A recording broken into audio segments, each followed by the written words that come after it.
Hello दोस्तों, gall student channel में आप लोगों का स्वागत है। आज का टॉपिक है क्यूब और क्यूबाइड यानी घन और घनाभ को देखेंगे।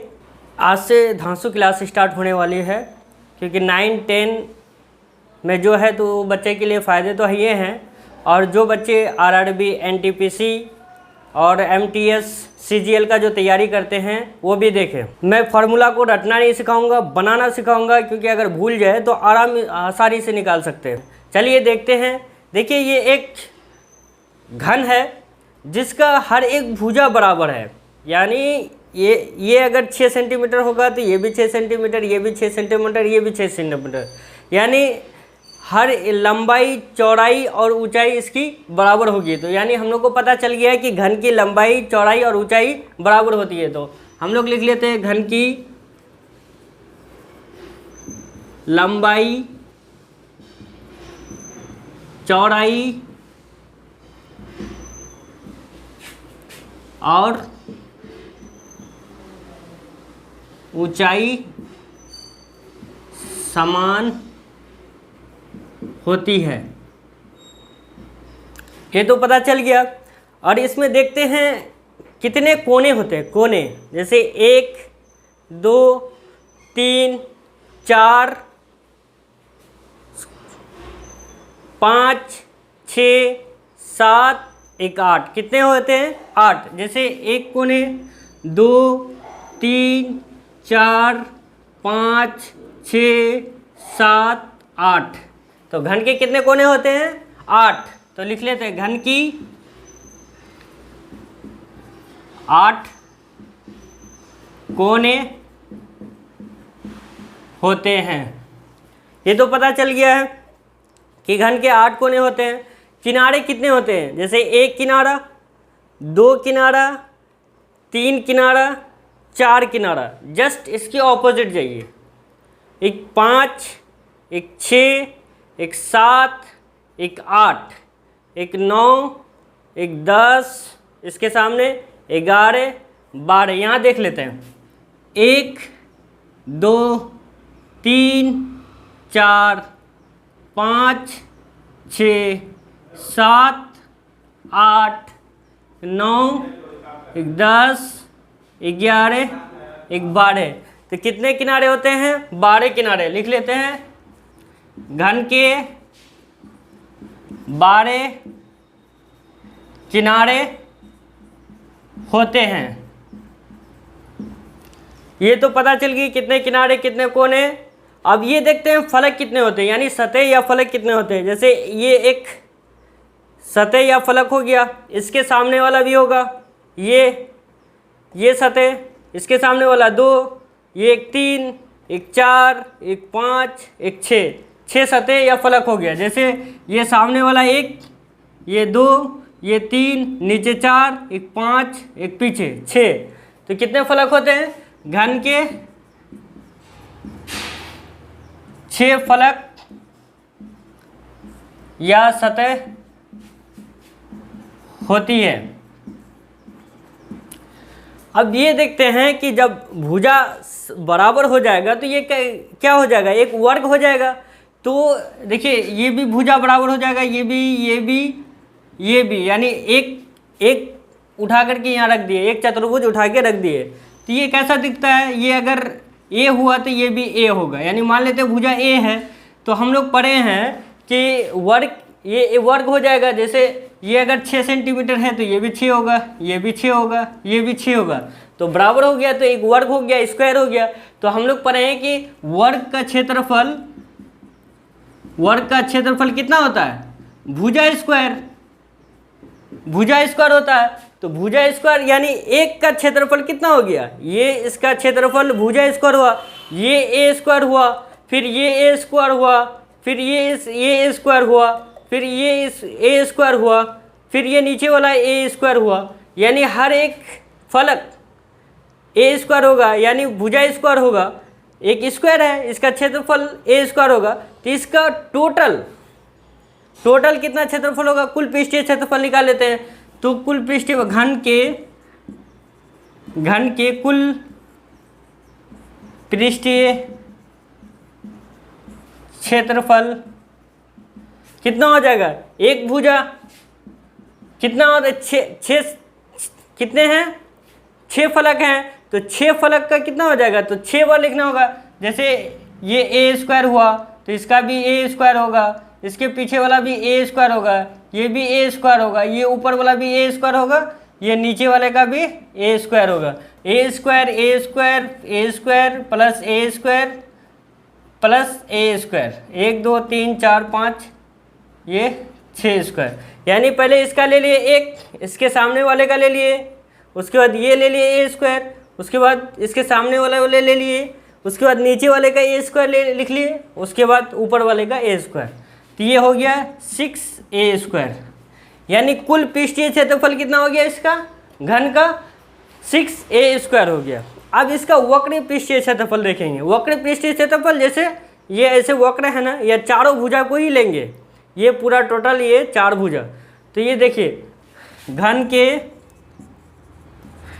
के पार्श्व या वक्रीय पृष्ठीय क्षेत्रफल कितने हो जाएंगे, एक फलक का क्षेत्रफल, 2 फलक का क्षेत्रफल, तीसरा फलक का क्षेत्रफल और चौथा फलक का क्षेत्रफल। तो ए स्क्वायर प्लस ए स्क्वायर प्लस ए स्क्वायर प्लस ए स्क्वायर, यानी 4 भुजा का लेना है ऐसे वक्र। तो कितना हो जाएगा 4a स्क्वायर। उसके बाद देखते हैं कि इसका आयतन कितना होता है। आयतन मीन्स इसके अंदर कितना सामान आ सकता है, वो चीज़ देखेंगे। जैसे चावल कितना आएगा, पानी कितना आएगा, वो चीज़ कैसे नापते हैं। तो देखिए सबसे पहले ये चीज़ याद रखना है कि इसका आधार का क्षेत्रफल यानी नीचे वाले का क्षेत्रफल ले लेंगे, उसके बाद ऊंचाई से मल्टीप्लाई कर देंगे तो आराम से निकल सकता है आयतन। तो लिख लेते हैं घन का आयतन। तो कितना हो जाएगा, इसका क्षेत्रफल कितना हो, एक स्क्वायर टाइप का यानी वर्ग रूप का है, तो ये हो जाएगा ए स्क्वायर। और ऊंचाई कितना है, यानी सब भुजा बराबर है, सब भुजा बराबर है, तो भुजा बराबर है तो ये भी ए होगा, तो ये से मल्टीप्लाई हो जाएगा तो कितना हो जाएगा ए क्यूब हो जाएगा। बहुत आसान है, सिर्फ इसको समझ लीजिए। उसके बाद देखते हैं विकर्ण कैसे निकालते हैं। विकर्ण कैसे, जैसे यहाँ से लेकर के यहाँ तक ये हो गया विकर्ण, यानी ये कोना से लेकर के ये कोना तक विकर्ण हो गया। अच्छा ये बात बताओ, ये विकर्ण हुआ तो जैसे ये हुआ, ये भुजा और ये भुजा ऐड करेंगे तो विकर्ण निकल जाएगा। तो जैसे हम लोग पाइथागोरस थ्योरम से पढ़ रहे थे कि ये ऊंचाई निकालते थे, ये आधार हो गया, आधार ये हो गया लंब। तो हम लोग कैसे निकालते थे, ऊंचाई इक्वल टू कितना हो जाएगा, आधार स्क्वायर प्लस लंब स्क्वायर ओवर रूट हो जाएगा। तो ऐसे ही ना है, ये भी इसका भुजा जो आएगा वो ऐड कर लेंगे, ये भुजा ऐड होगा, ये भुजा ऐड होगा और ये हाइट ऐड होगा। तो ये घन का विकर्ण या तिर्यक ऊंचाई कितना हो जाएगा, ये ए, उसके बाद ये भी ए, उसके बाद ये ऊंचाई ओवर रूट हो जाएगा। तो ये कितना हो जाएगा, √3a हो जाएगा। आसान है। तो घन देख लिया, अब घनाभ देखते हैं। घनाभ देखिए, घनाभ में कितने कोने होते हैं वो भी देख लेते हैं, 1 2 3 4। इसके बाद सामने में आ जाते हैं 5 6 7 8। तो घनाभ के भी 8 कोने होते हैं, 8 कोने होते हैं। और घनाभ के लंबाई, चौड़ाई और ऊंचाई यानी असमान होती है, बराबर नहीं होती है। जैसे ये अलग दिख रहा है, ये चौड़ाई अलग दिख रहा है, ये ऊंचाई, इसको L मान लेते हैं, इसको B मान लेते हैं और इसको H मान लेते हैं। यानी घनाभ की लंबाई, चौड़ाई और ऊंचाई असमान होती है। तो लिख लेते हैं, घनाभ के लंबाई, चौड़ाई और ऊंचाई ऊंचाई असमान होती है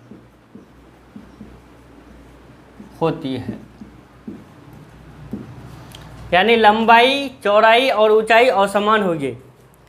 तो कितने किनारे होते हैं देख लेते हैं। जैसे 1, 2, 3, 4, 5, 6, 7, 8, एक 9, एक 10, एक 11, एक 12। तो इसके भी 12 किनारे होते हैं। घनाभ के 12 किनारे होते हैं। अब कितने फलक होते हैं वो देख लेते हैं। जैसे एक फलक हो गया, उसके बाद ये सामने वाले 2 हो गया, ये 3 हो गया, इसके सामने वाले 4 हो गया, ये ऊपर वाला 5 हो गया, ये 6 हो गया। यानी फलक या सतह बोल सकते हैं इसको। तो कितने फलक होते हैं इसके? 6। घनाभ के 6 फलक होते हैं। कितने फलक होते हैं? 6 फलक होते हैं। उसके बाद देखिए इसका हर एक फलक आयत जैसा होता है। जैसे आयत जैसा दिखता है ना, जैसे ये भुजा और ये भुजा सामने वाले के बराबर होगा, ये भुजा जैसे इसको उठा के रख लिए, जैसे इसको आगे जाके रख लिए, ये फ्रंट वाले को यहाँ देख रहे हैं। तो ये एक चतुर्भुज है। चतुर्भुज में क्या है? आयत है। तो यहाँ लिख सकते हैं हम लोग घनाभ के हर एक फलक आयत जैसा होता है। कैसा होता है? आयत जैसा होता है। तो आयत का क्षेत्रफल, जैसे ये हो गया लंबाई, ये हो गया चौड़ाई, तो हम लोग कैसे निकाल सकते थे? आयत का क्षेत्रफल कैसे निकालते थे? आयत का क्षेत्रफल लंबाई गुना चौड़ाई। तो लंबाई गुना चौड़ाई L इंटू बी है। तो आप देखिए, एक का लंबाई गुना चौड़ाई है, ये नीचे वाले का, ये देखिए इसमें हाइट नहीं होगा, नीचे वाले का देखिए, ये नीचे वाला, नीचे जो है ये पोर्शन। और जैसे आप इसको ले लेंगे, अगर ये ऊपर वाला, ये सामने वाला ले लेंगे, इस पार वाला, तो ये ऊंचाई हो जाएगी, ये b हो जाएगी। तो ये b इंटू एच हो जाएगा फिर इसका। यानी हर एक का, अब देखते हैं इसका निकालने के लिए कैसे फार्मूला निकलता है। यानी घनाभ के कुल पृष्ठीय क्षेत्रफल निकालना सिखाएंगे हम आपको। देखिए सबसे पहले ये बॉटम वाले को ले लेते हैं। बॉटम वाला क्या होगा? ये तो लेंथ होगा और ये चौड़ाई होगा, लंबाई इंटू चौड़ाई, इसमें ऊंचाई नहीं होगा। जैसे नीचे वाले का लंबाई इंटू चौड़ाई, तो ये एक हो गया लंबाई इंटू चौड़ाई। अब देखिए ये लंबाई इंटू चौड़ाई, तो ये ऊपर वाला भी तो होगा, ये जस्ट नीचे वाले का निकाले, फिर इसके सामने वाला भी, ये होगा L, ये हो गया चौड़ाई, तो ये b हो जाएगा। तो ये फिर लंबाई इंटू चौड़ाई। समझ में आ रही है? जैसे बॉटम वाले को लिए, फिर ऊपर वाले का लिए, तो उसके बाद आप क्या करते हैं? बैक साइड वाले को ले लेते हैं। जैसे इसका क्या हो जाएगा? b इंटू एच, ये b हो जाएगा, ये h होगा, ये की हाइट है, यहाँ L या b नहीं ले सकते हैं, ये b इंटू एच लेते हैं। तो ये क्या हो जाएगा? b इंटू एच, ये एक पार्ट वाले का। फिर ऐसे उलाट के दूसरे पार्ट वाले को देखते हैं, ये हो जाएगा b इंटू एच, ये भी हो जाएगा प्लस b इंटू एच। अब बचा कौन सा?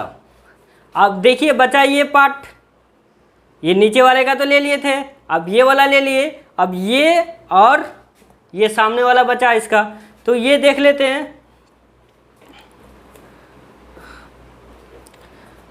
ये देख लेते हैं। तो लंबाई इंटू ऊंचाई, तो ये देखते हैं लंबाई इंटू ऊंचाई, तो L इंटू एच हो जाएगा, L इंटू एच हो जाएगा। अब इसके सामने वाले का देखते हैं, ये हो जाएगा L इंटू एच, तो L इंटू एच।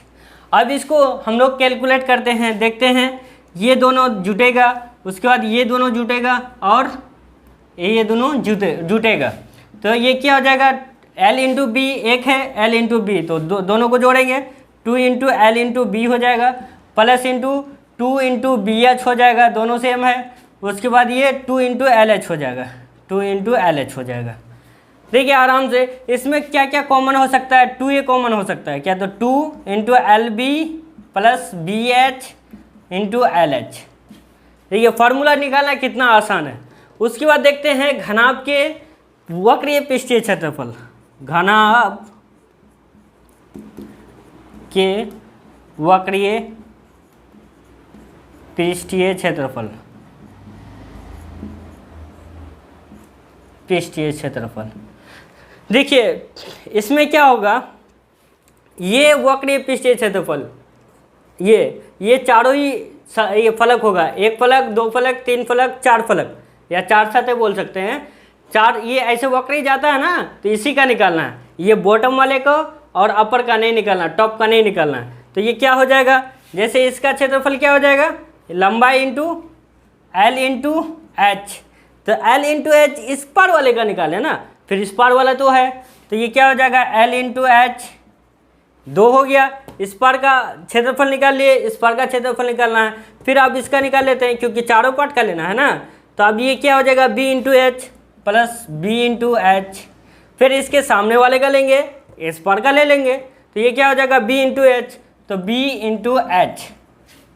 ये देखिए L into H, L into H, 2 into L H हो जाएगा, 2 एल एच हो जाएगा, प्लस बी दोनों को फिर ऐड हो जाएगा, 2 इंटू बी एच हो जाएगा।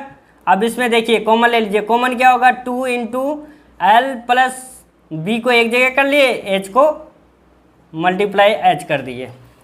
कितना आसान है निकालना, बस एक बार समझ लीजिए, जिंदगी भर याद रहेगा। आयतन देखते हैं, आयतन मीन्स क्या होता है, इसके अंदर कितना सामान आएगा।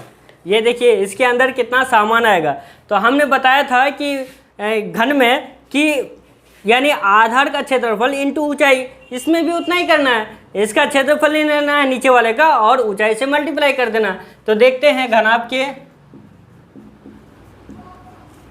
घनाभ का आयतन, नीचे वाले का क्षेत्रफल कितना हो जाएगा, एक आयत जैसा है तो लंबाई इंटू चौड़ाई हो जाएगा, तो लंबाई इंटू चौड़ाई, तो चौड़ाई किसको बी माने हैं, तो लंबाई इंटू चौड़ाई, तो ये लंबाई इंटू चौड़ाई बॉटम का, और हाइट, तो इंटू हाइट में क्या है, एच हो जाएगा। तो घनाभ का आयतन का फॉर्मूला बन गया है L into B into H हो गया। अब विकर्ण निकालना सिखाएंगे कि घनाभ का विकर्ण कैसे निकालते हैं। देखिए घनाभ का विकर्ण निकालने का, देखिए इस यहाँ से लेकर के यहाँ तक, जैसे यहाँ ले लिए, यहाँ से लेकर के यहाँ तक ये विकर्ण हुआ।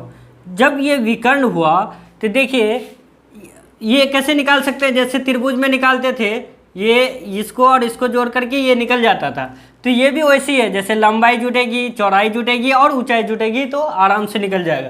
तो इसका घनाभ का विकर्ण क्या हो जाएगा, L square plus B square plus H square over root.